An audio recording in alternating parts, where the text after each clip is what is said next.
Hi there!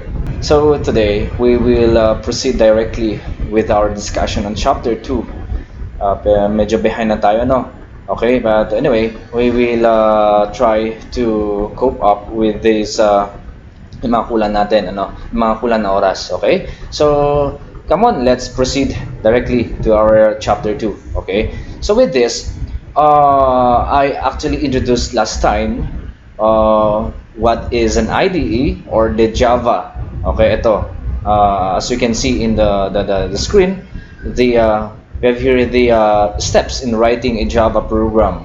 Okay, so first you need to write your source codes using any IDE or editor. Okay, and then your output in this step is your file that is .java, or the extension file name is .java. Okay, now as we have mentioned last time, that the compiler or Java compiler JVAC, okay, will compile or will build your .j or Java program, and of course the output in step 2 will be a class. Okay, that class, okay, kinompile niya, binild niya yung codes mo, and then parang output niya as one class. Okay, that class, and of course the Java runtime environment will now then execute your codes or the compiled class. Okay, and then of course now your output. Okay, so yun na yung explanation natin dito. Right, so we have here the system out.println versus system.out.print. For sure, napansin nyo ito. You are done with your laboratory 1, laboratory 2, and then some of you maybe notice this. Okay, system.out.println, and then the one that without ln. Okay, what are the differences, or what is the difference of these two statements? Okay, consider the statements we have here. Okay, system.out.print hello, then we have here space system.out.print world. Okay, so these statements will produce this output, hello space world, in just one line on the screen. Okay, so ito yung output ng statements natin. Okay, now we have here these statements: system.out.print without ln, then hello, and then space, and then system.out.println, okay, ln, then world.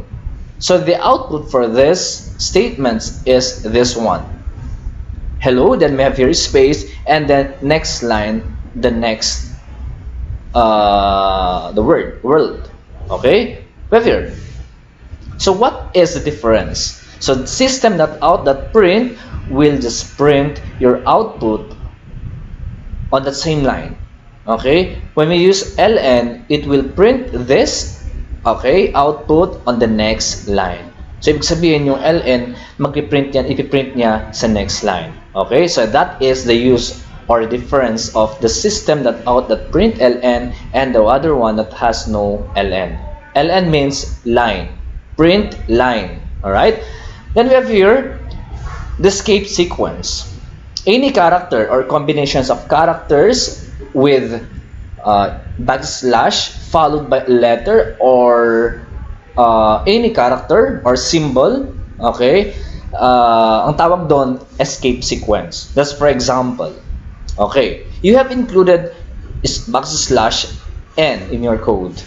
Okay, so ang ibig sabihin na to, magpiprint yan, hindi siya magpiprint, mag-new line, kagaya ng print ln. Okay, ipiprint niya yung next na output mo sa next line. Okay, you have included backslash t on your statements or on your code.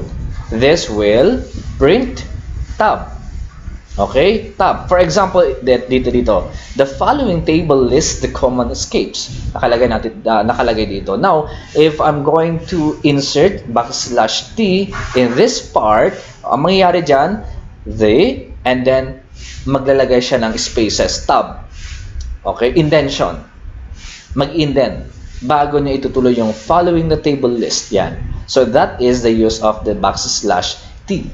Okay, take note, it's not slash, it's backslash. Okay, followed by the character, letter, or symbol. \b, backspace, \f, form feed, R, return, double quote, ito, double quote, okay?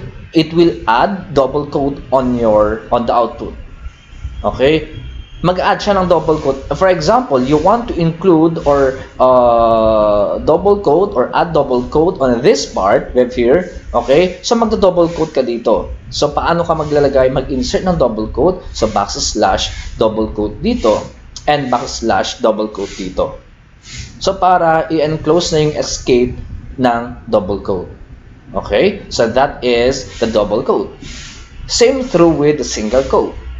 If you need to add single quote on the output, okay, ang gagawin lang natin, you need to add backslash single quote. So for example, ito, backslash, then single quote, then backslash, then single quote. Yan. Okay? Yun. And then, backslash. If you want to add backslash on the output, double backslash. Double backslash, yan. And then, maglalagay rin lang siya ng backslash dun sa may, kung saan yung character na yon. So, those are the escape sequence in Java. Escape sequence. Next is, we have here comments. So, what are comments? Okay? It is used to document and explain your codes and your program logic. Kung napansin nyo, halimbawa sa Visual Studio or Visual Basic, if you are reading a line color green, those are comments. It cannot be executed by the computer. Hindi yan, comments are not codes. Okay? It is used it is used to document or explain your code. Okay? Maglalagay ka lang comments para maintindihan mo later kung ano yung ibig sabihin ng code mo na yon. Okay? So, in Visual Studio or in VB, how to add comments? Okay? So, naglalagay lang naman tayo ng sa Visual Studio, 'di ba single quote? Okay? And then the whole line, lalagyan niya ng comment. Magiging green. And then, yun na, magta-type ka na ng explanation mo dun sa may after ng single quote. Okay? So in Java, paano ba tayo maglagay ng comments? We have here multiple or multi-line and then end of line. Okay? But before that, we have here comments are not programming statements. They are not codes, actually. They are ignored by the compiler and have no consequences to the program execution. Nevertheless, comments are very important for providing documentation and explanation for others to understand your programs and of course yourself 3 days later. Okay? Para maintindihan mo. Halimbawa, nag-code ka kasi ngayon, maaaring next week makalimutan mo kung anong ibig sabihin nun. With the use of that comment, okay, maintindihan mo, maalala mo, ito pala yung ibig sabihin ng code na to. Okay? So we have here two ways on how to add comments on your program or on your statements. First is multi-line comments. Begins with, we have here, backslash. It's not backslash, it's slash. It's slash, then asterisk, then it will end with asterisk slash. Ano ibig sabihin yan? Halimbawa, multi-line, many lines. Okay, halimbawa, you want to add comments, gawin mong comments ito. Programming statements until explanation, until dito. So parang, saan na? Ito, gawin mong comments yan. So you need to add slash, asterisk here, and then asterisk, backslash, just after explanation. Ibig sabihin, this is now your program will now convert this to comments. Okay? Hindi na ito statement. Okay? So that is the multi-line comment. Many lines. Kung napansin natin, 1, 2, 3 lines. Multi-line comment. Okay? Kung hanggang dito, of course, dito mo ilagay yung end. Asterisk, slash. Next is end of line. Or regular, single line. Single line. Only one line. Begins with double slash. And last, till the end of the current line. Halimbawa, I'm going to add double slash here, slash slash. It means, ito, the whole line, comments yan. Okay? The whole line, comments yan. Magi-green yan. Ibig sabihin, hindi i-execute ng program ito. Next line, code na yan, statement na yan. Hindi na ito comment. Kasi nga, when you use end of line or single line, just the whole line. Yung one line lang na yan. Okay? So those are the two kinds or two ways on how to add comments in Java. Alright? Instead of, kasi nga, how comment, ano ba yung, gaano ba ka-importante ang comments? Instead of deleting your codes. Halimbawa, okay, meron kang codes. Napakadaming codes. Now, try mo lang na, halimbawa, akala mo nag-error yung code na yon. Now, maybe you may add comments, gawin mong comments para hindi basahin ng program. Kaysa naman, i-delete mo yung code mo na yon and then later on, wala na. Then gusto mo, after a few minutes, kailangan mo yung code na yon pero na-delete mo na. Okay? So wala na. Nag-run ka na ng program, nag-save ka na ng program, wala na. Na-save na yon. Okay? So instead of deleting bulk or yung main codes, why not make it as comments first? Gawin mo lang comments and then later on, yun na. Kung okay na, pwede na mag-delete. Kung wala na talag, walang pakinabang yung code na yon. Okay? But for the meantime, habang hindi ka pa sure, maybe convert your statements into comments first. Okay? Next is, we have here the statements versus block.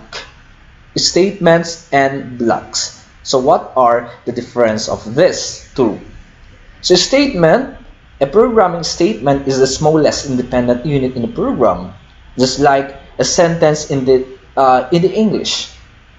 Para siyang, kumbaga, pag ihambing natin sa English, statements, sentence yan. Blocks, paragraph yan. Paragraph ang equivalent ng blocks. Statements, sentences. Okay? We have here, it performs a piece of programming action. A piece, kasi nga, kokonti lang. Kumbaga, isang line lang yan. Okay? So, kokonti lang yung pwede niyang i-perform na action. A programming statement must be terminated by a semicolon. We have here, must be terminated by a semicolon. So it means semicolon, the use of semicolon in your program or statement is a terminator. Okay? Semicolon is a terminator. Just like an English statement or sentence, it ends with a period. Para masabi mo na sentence yan or para masabi mo na nag-ending sentence, you need to end with a period. Pag nag-period, ibig sabihin, okay na, one sentence. Mag-e-end dito yung sentence na yan. Okay? In Java, statements, you need to end with semicolon. Para malaman ng program, nag-end na yung statement na yon. Okay? Now, why not end with, saan? Why not end with dot or period? Bakit hindi natin pwedeng gayahin? Bakit hindi natin pwedeng gayahin yung English dito sa Java? Instead of semicolon, why not end with period? Tanong yan sa inyo. Bakit? Bakit hindi daw pwedeng gamitin, instead of using semicolon, pwede ba natin gamitin na period din lang? No. Kasi iba. Magkaiba. Why? Okay. As we can read in this, dito. It is hard for the dumb computer to differentiate between period and decimal point in the early days of computing. Kasi dito, di ba, in terms of programming, magko-compute yan. What if, ang akala niya ay point yan, na, decimal point, I mean. Okay? So, ang ikaw lang ang pinipilit mo, period yan. Terminator yan. Okay? So, para hindi malito yung computer, okay? So, the terminator used in Java is semicolon, not dot or point. Okay? So, just for example, we have here, how many statements are here? Okay? 1, 2, 3, 4, 5 statements. 5 statements. There are 5 statements. Kasi sabi doon, a statement must end with a semicolon. So, ilang semicolon? Okay? Kumbaga pag parang English, sentences. Ilang sentences meron kapag dot, dot, dot, bilangin mo kung ilang period meron. Okay? So, 1, 2, 3, 4, there are 5 statements in this code. Next is block. A block is a group of statements surrounded by a pair of curly braces. Group of statements. Okay? A paragraph. What comprises a paragraph? Group of sentences or sentences. Maybe, sabihin natin, 5 sentences. So, ibig sabihin, dun sa paragraph na yon, there are 5 points or decimal, no, it's not decimal, periods. There are 5 periods on your paragraph.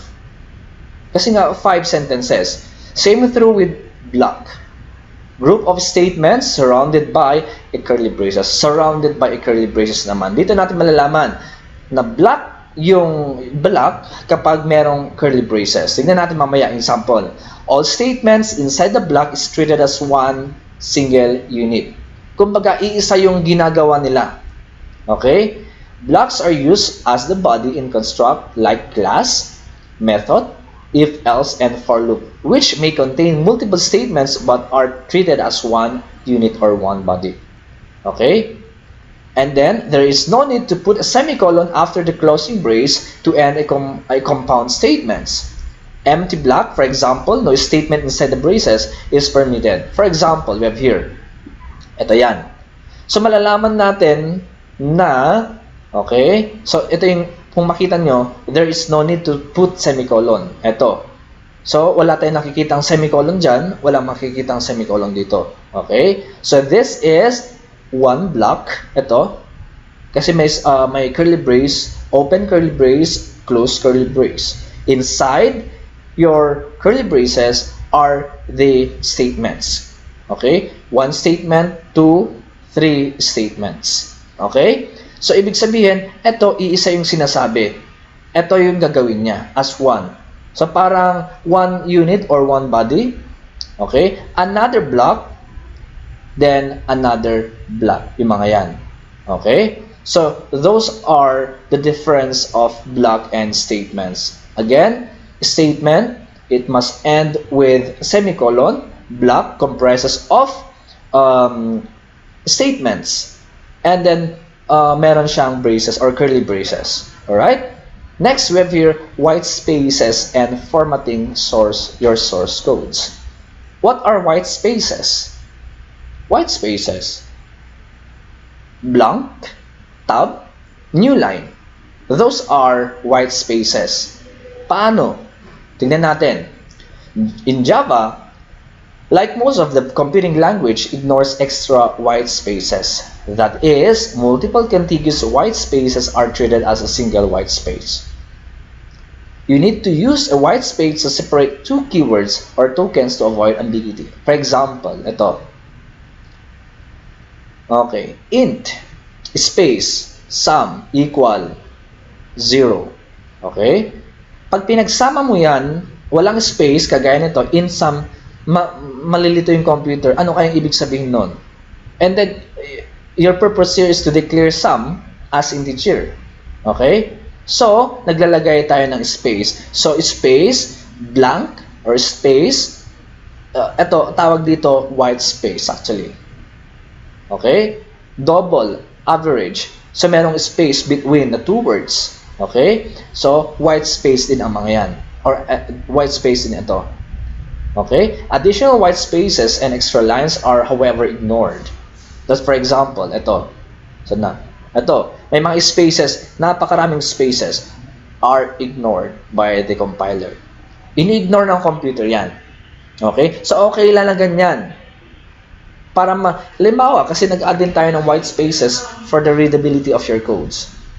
Asa may mga codes natin. Halimbawa ito, naglalagay tayo ng spaces dito para mas madaling maintindihan yung code mo. Mas madaling mabasa yung code mo. So ito, may mga spaces dyan. Tab. Kung maglagay ka ng tab, considered as white spaces. Just to improve the readability of your code.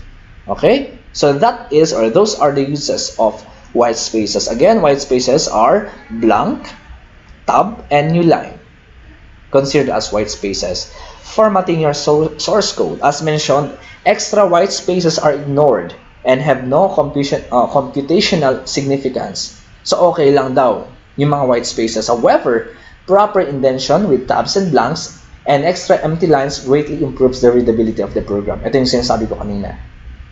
This is extremely important for others and yourself to understand your program.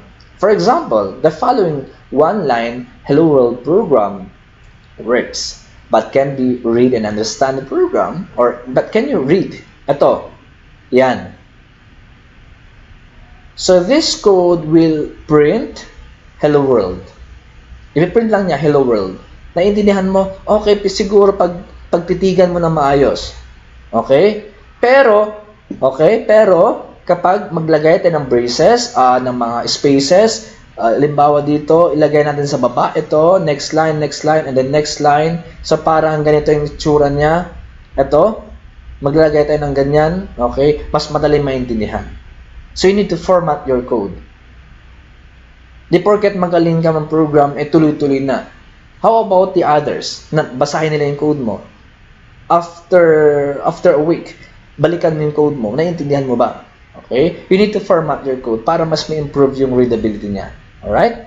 Okay? So, okay lang. You need to add indentation. 3 or 4 spaces. Alright? So, we have here, ito, yung parang sample niya. Ito, naka-under doon. Ito, naka-under dito. So, naglagay tayo ng spaces dyan.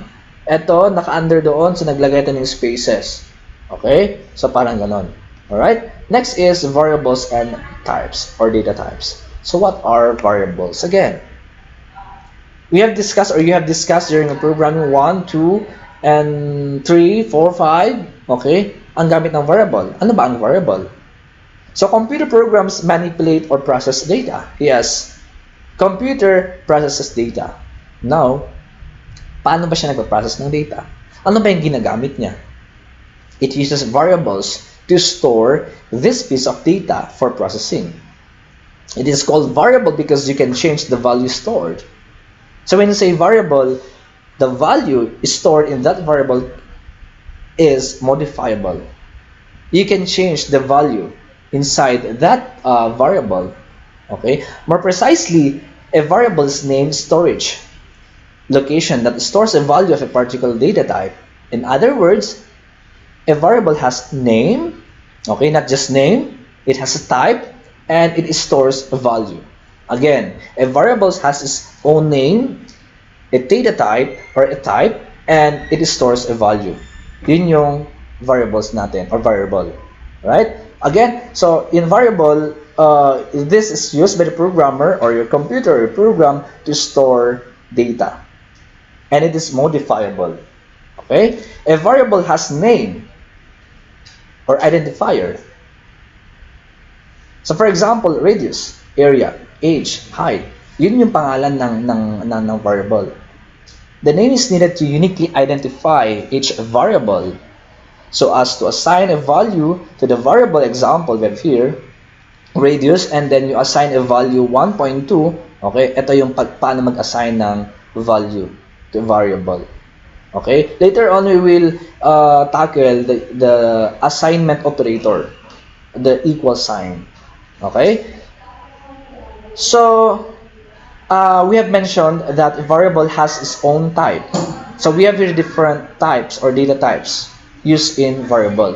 So we will discuss a data type mamaya, kung anong data type, and then yon, para malaman natin kung ano, are we going to use int or double, string or character? Okay, kailan ba natin gagamitin mga yan? Okay, for the meantime, ito muna. Okay, a variable can store a value of the particular data type. So if you use integer, okay, be sure that you are storing an integer value to that variable. If you use a string, okay, the type of that variable is string, okay, make sure that you are storing, okay, a string or any character, or yeah, to your variable. Okay? It is important to take note that a variable in most programming languages is associated with a type and can only store a value of the particular type. Yun. So if you store or if you assign a variable and then the data type is double, okay? Or I mean integer, limbawa integer, sabi natin integer, it will hold a whole number, integer value. Let's say 2, 3, 4, ganyan. Now, you are storing 2.1, hindi pwede. Okay? It will just store the 2. Binabaliwala na lang yung 0.1. So, kung kailangan mo na may point, make sure that you assigned or yes, assigned the variable and then yung kanyang data type ay double. Okay? We have here the following data types: integer, store integer value. Yan. Mga yan. Under integer, may number, may sum. Okay? Example ng mga variables, radius, double area, and it will store may mga points. Under string, if you want to store hello, the word hello, to the variable greeting, yan, you may use string. Okay? Yan. And then we have here identifiers, or the name of your variable. Now, an identifier is needed to name a variable. Java imposes the following rules on identifiers. So we have here the different rules in identifiers or naming your variables. First, the name of the variable is a sequence of characters. It means characters yan, nasa letters, nasa alphabet I mean, of any length, kahit mahaba, okay, kahit 3 words or 3 letters, 3 characters, pwede, comprising uppercase and lowercase or letters, yan, A to Z, then small, and then capital A to Z, digits, 0 to 9, underscore, and $sign. Yung mga hindi nabanggit ay hindi pwedeng gamitin. Just for example, white space or blank tab, new line, hindi pwede. Special or other special characters such as plus, minus, yung mga yan, hindi pwedeng gamitin. Are not allowed. Why? Kasi ginagamit natin ito sa programming. Plus, what if pinagko-combine niya? Addition ang alam niya. Minus, baka gawin niya dito, ima-minus niya, isa-subtract niya. Yun pala, variable name. Okay? So, the other, we have here, other special characters are not allowed in naming your variable. And of course, hindi rin lang allowed, ito, yung space, white space, and then yung mga yan. Or, the space mismo. Okay? Next, an identifier must begin with a letter. It must begin with a letter or underscore. It will not begin with number. Okay? It must begin with a letter, and then it cannot begin with digits. Baka ma-confuse sa number na naman. Baka ang alam niya, minumultiply mo yan. Okay? Identifiers begin with $sign are reserved for system-generated entities. Okay? Pwedeng mag-start sa $sign as long as system-generated entities yan. Kumbaga, age, yung identifier mo or the name of the variable. It means you are getting the value of age is generated from the birth date of that person. Okay? An identifier cannot be a reserved keyword or a reserved literal. Hindi pwedeng gumamit ka ng variable name na class or int, not or double or else, false, true. Kasi these words are reserved word. When you say reserved word, these words are part of the programming language or Java mismo. Hindi mo pwedeng gamitin ito int. Why? Kasi data type ito, nandito na, part na ng program. Baka akala niya, you are declaring int as int. No. Or class. Kasi part na ng program or ng codes mo yung class na word. So, hindi mo pwedeng gamitin yung mga words na ito or yung mga reserved words or keywords. Identifiers are case sensitive. Case sensitive, it means sensitibo sa case. Kung uppercase, lowercase. It's we have your example. A rose is not a rose and it's not a rose. Yan. Small letter rose is not magkaiba dito sa capital R and then small letters yung R-O-S-E and then magkaiba din lang dito sa caps lock na rose. Magkakaiba yan. So, pwede, okay lang na mag-declare ka ng variables na 1, 2, and then 3. Magkakaiba yan. Okay? So, in Java, variables or identifiers are case sensitive. Alright? We have here the naming convention. In naming your variables, it is important to choose a name that is self-descriptive and closely reflects the meaning of the variable. Hindi pwedeng maglagay ka na lang doon ng XYZ. Ano yun? If you are storing the name of the students, maybe lagay mo doon the name of your identifier variable is stud name. Walang space. Stud name. So, pag nabasa ko yung stud name, okay, this variable will store the name of the students.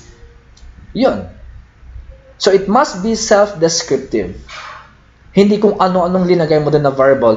X. Ano yung X? It will store your X. Okay? Do not use meaningless names like A, B, C, D, E, F, ganyan. Do not use meaningless. Okay? Use the self-descriptive. Avoid single letters or letter names like I, J, K, ganyan.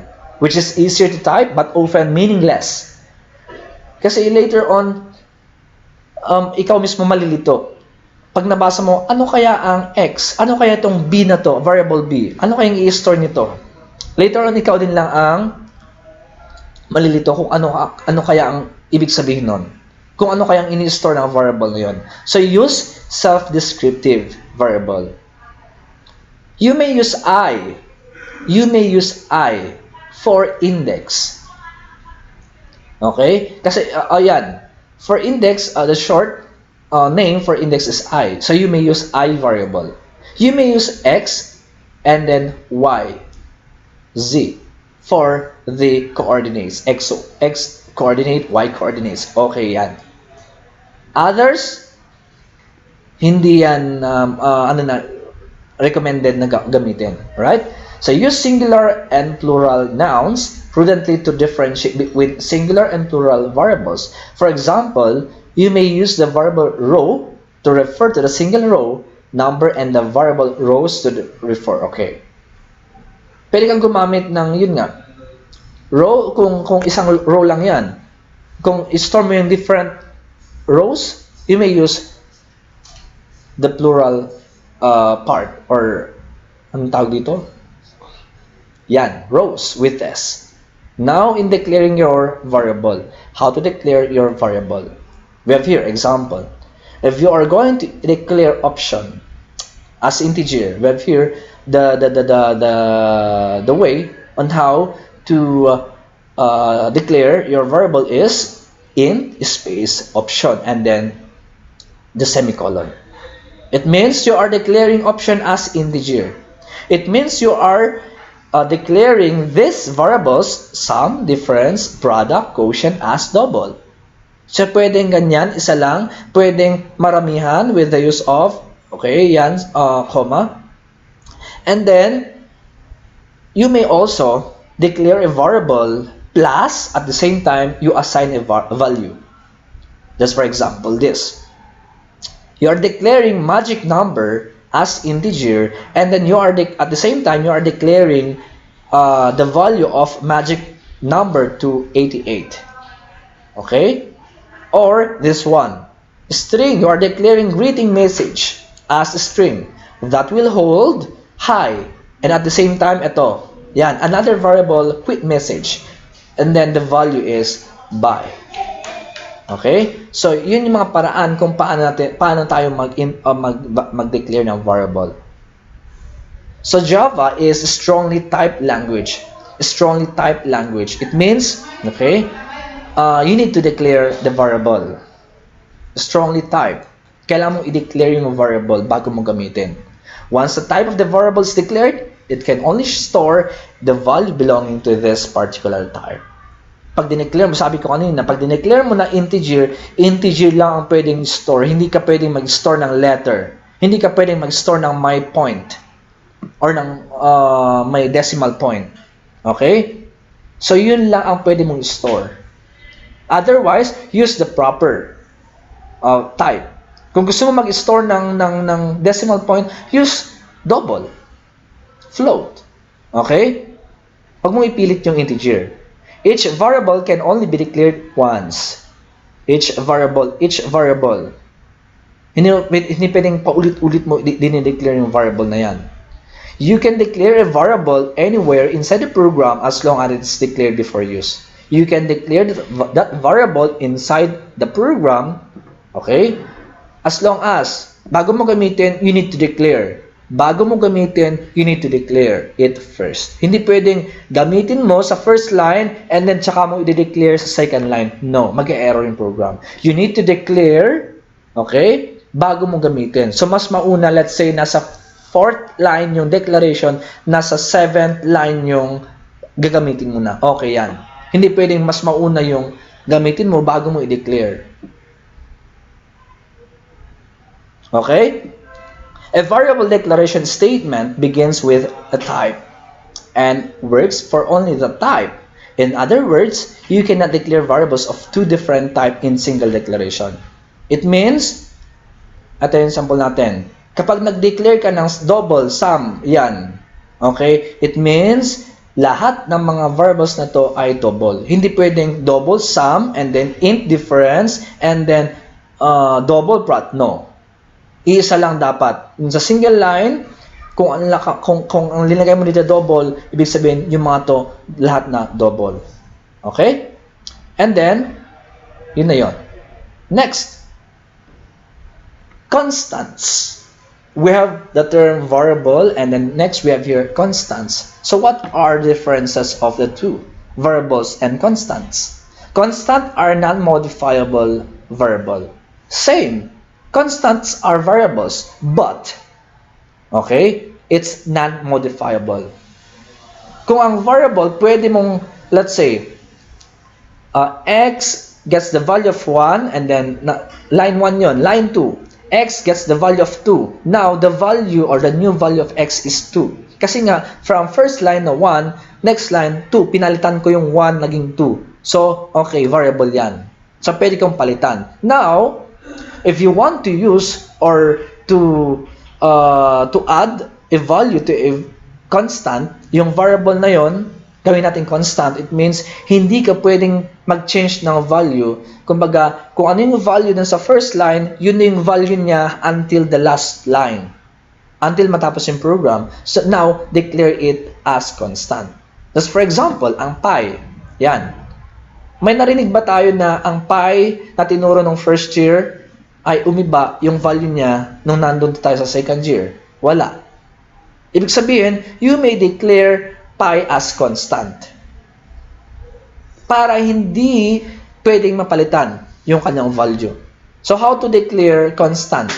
Okay? Same. You need to declare the word of the or the identifier, we have here, pi, and then the data type, double, and then the value.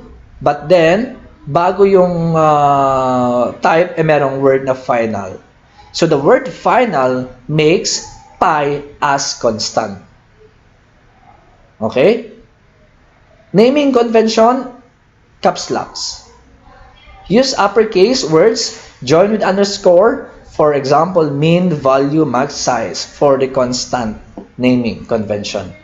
Para ma-identify natin, okay, this mean value is a constant. This max size is a constant variable.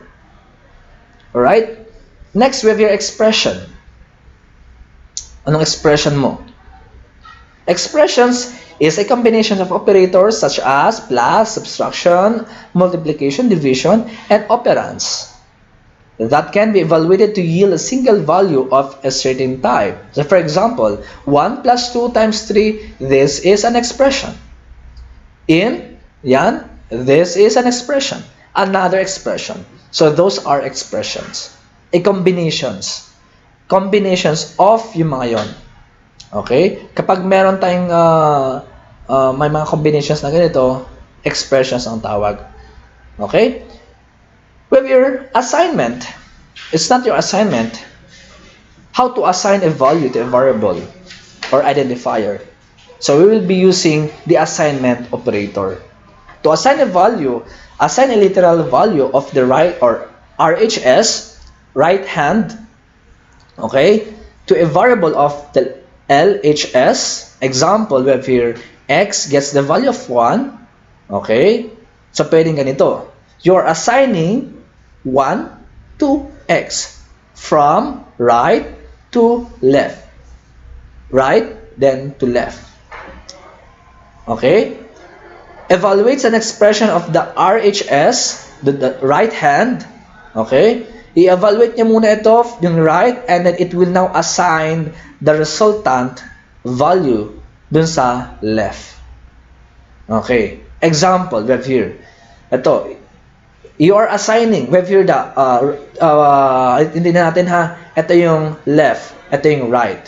So first, it will evaluate the right part, and then, halimbawa 88.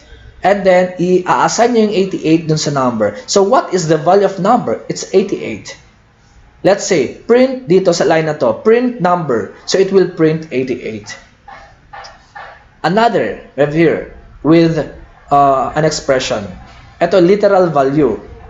Yung literal na value, tinype mo yung value. Ito, it will evaluate the expression first. So we have here the expression, sum. For example, sum here is 2 and number is 88.